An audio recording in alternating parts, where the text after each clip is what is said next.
आदाब अस्सलाम वालेकुम, मैं हूं सैयद अखिल। आप देख रहे हैं मेरे साथ पर बनिए आज तक चलते हैं आज की सबसे बड़ी और खास खबर के लिए। खास खबर यह है 25 दिसंबर 2022 को नागपुर हिवाड़ी अधिवेशन के अनुषंग में जिस तरह से यहां पर अपने जिले के जिलाधिकारी, तहसीलदार और तहसील कार्यालय पर मुस्लिम समाज का शिक्षण, मुस्लिम समाज का आरक्षण, शिक्षण संरक्षण मांगने के लिए राज्य स्तरीय धरने आंदोलन किया गया है। और जिस तरह से 25 दिसंबर 2022 को यह काम किया गया है, परभनी शहर में परभनी के पोषण मैदान यहाँ पर जिस तरह से मुस्लिम समाज की जानिब से धरने आंदोलन किया गया और रिजर्वेशन को लेकर, ये आरक्षण को लेकर ये आंदोलन किया गया है। इस वक्त बहुत ही बड़ी तादाद में यहाँ पर मुस्लिम समाज के कार्यकर्ता और पदाधिकारी इस वक्त मौजूद थे जिस वक्त ये धरने आंदोलन किया गया है।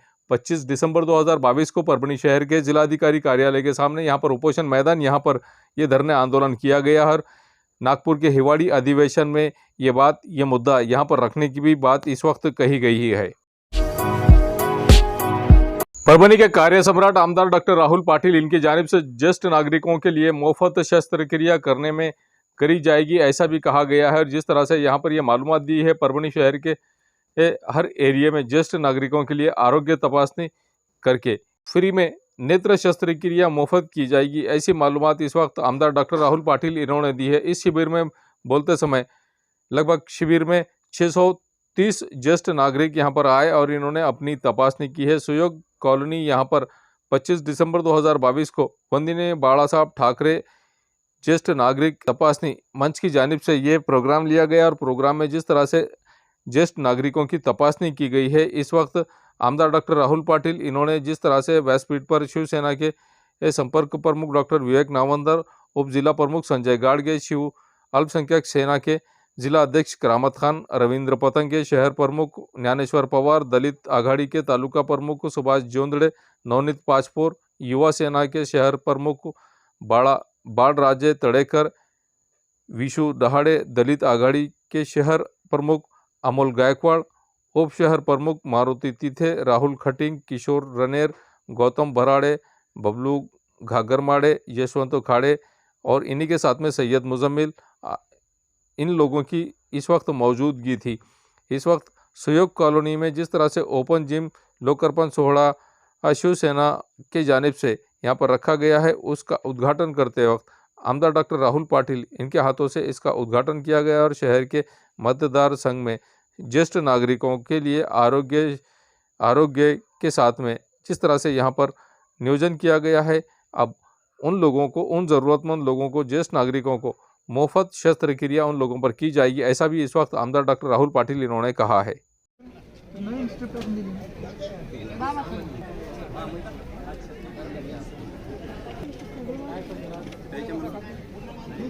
या विधानसभेमध्ये कुणी दुःखी राहू नये यासाठी आम्ही दीन दलित गोरगरीब जे वंचित आहेत, जे दुर्लक्षित आहेत, जे समाजाच्या मुख्य प्रवाहापासून बाजूला गेलेले आहेत, त्यांना मुख्य प्रवाहात आणण्याचा प्रामाणिक प्रयत्न आमचा राहील। आणि भविष्य काळामध्ये सुद्धा अशा अनेक योजना आम्ही सुरू केलेल्या आहेत, जसे ओपन जिमची, या खुल्या व्यायामशाळेची योजना आम्ही सुरू केली आणि मराठवाडा कृषी विद्यापीठामध्ये पहिली आपण जिम स्थापन करून आता 7 वर्ष झालेले आहेत। त्या जिमला काही सुद्धा झालेलं नाही, तशाच प्रकारची जिम ठेवली आहे। इतर अनेक पक्षाच्या लोकांनी जिम सुरू केल्या 25-25 लाख रुपये खर्चून। शनी मंदिराच्या बाजूला तुम्ही जाऊन बघा, तुम्ही कसं आहे, कशी जिम तयार केलेली, कुपत्रे लावून पैसे खाऊन गेले पळून ते। पण आमचं काम तसं नाही, काम करत असताना दर्जेदार काम झालं पाहिजे। या जिमच्या संदर्भात सुद्धा मी जे जिम बसवणारा माणूस आहे त्याला सांगितलेलं त्या कंपनीला की आम्हाला कसल्या प्रकारचं कोणालाही काही देऊ नको, तू फक्त तुला 5 वर्षाची वॉरंटी आहे ना, तू 10 वर्षाची वॉरंटी द्यायची। म्हणून या जिमची 10 वर्षाची वॉरंटी आपण त्यांच्याकडे गेले। 25 दिसंबर 2022 को परभनी शहर के हरिप्रसाद मंगल कार्यालय यहाँ पर समाज प्रबोधन मेड़ावे का आयोजन किया गया था। और परभनी शहर में जिस तरह से 25 दिसंबर 2022 को परभनी शहर के शनिवार बाजार के करीब के हरिप्रसाद मंगल कार्यालय यहाँ पर क्रांति सूर्य भगवान बिरसा मुंडा इनके जयंती के मौके पर भारत रत्न डॉक्टर बाबा साहब अम्बेडकर इनके महापरिनिर्वाण दिन और आदिवासी मूल लड़कियों और लड़कों को शासकीय वस्त्र गृह में जिस तरह से समाज प्रबोधन मेड़ावे का आयोजन इस वक्त किया गया है।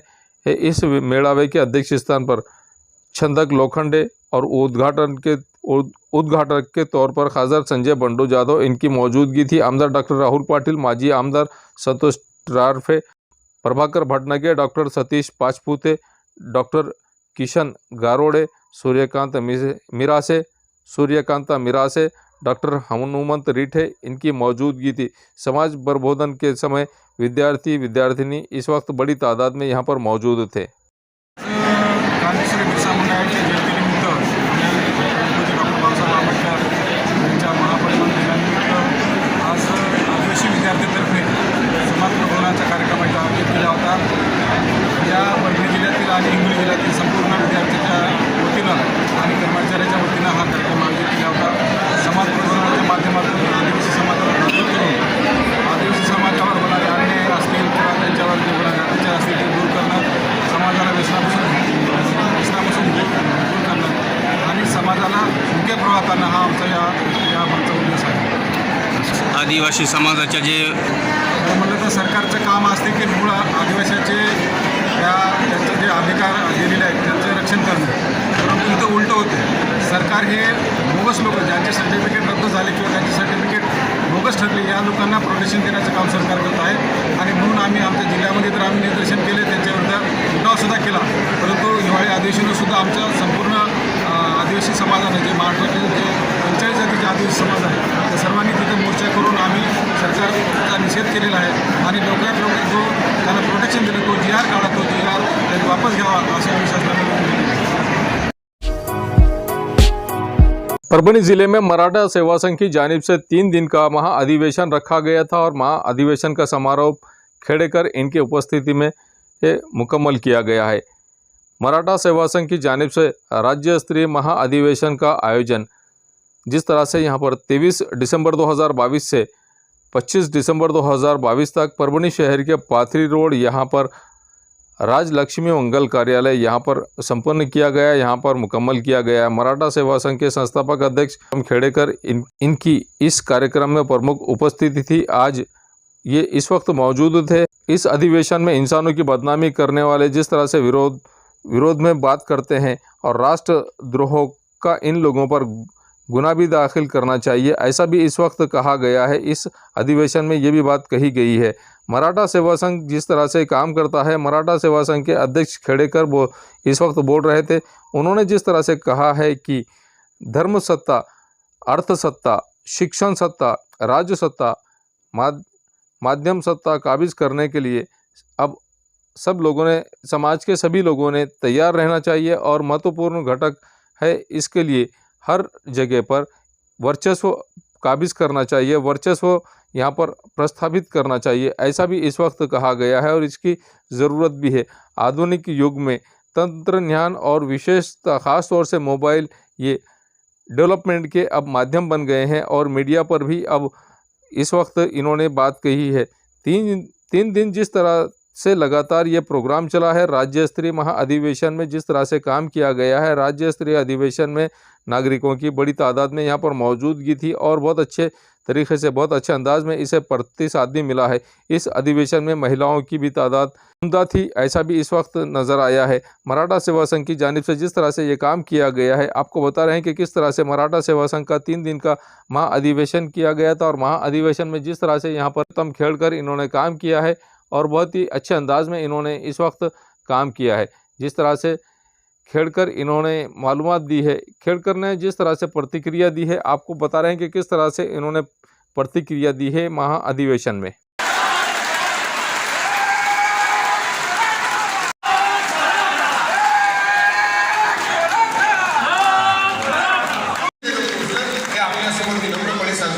आणि दुसरी महत्त्वाची गोष्ट आहे, आज शिक्षण हे आपण सुरुवातीपासून पंचसूत्रीमध्ये 1 नंबरवर ठेवलेलं आहे।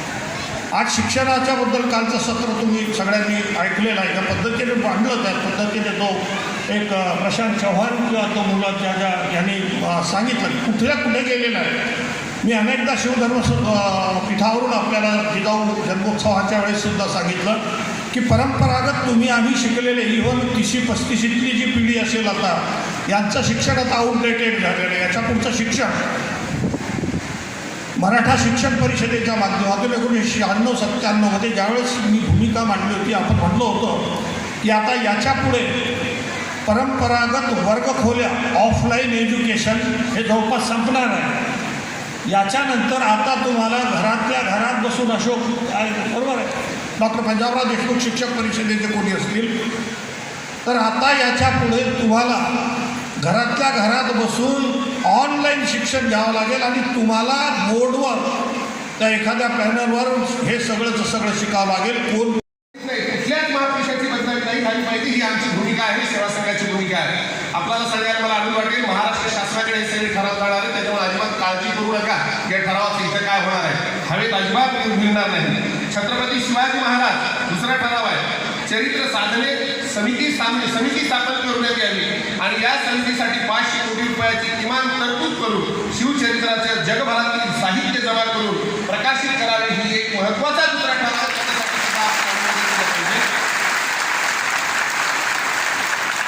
तीर्थ सिंदखेड राजा जिल्हा बुलढाणा येथे जिजाऊ महिला विद्यापीठ स्थापन करावे, ही अनेक वर्षाची मागणी आहे. मागणी आपल्याला पूर्ण करण्यासाठी गजाला लावायची आहे. समाजाचा सरसकट ओबीसी मध्ये समावेश करावा. 5वा ठराव आहे. 6वा ठराव,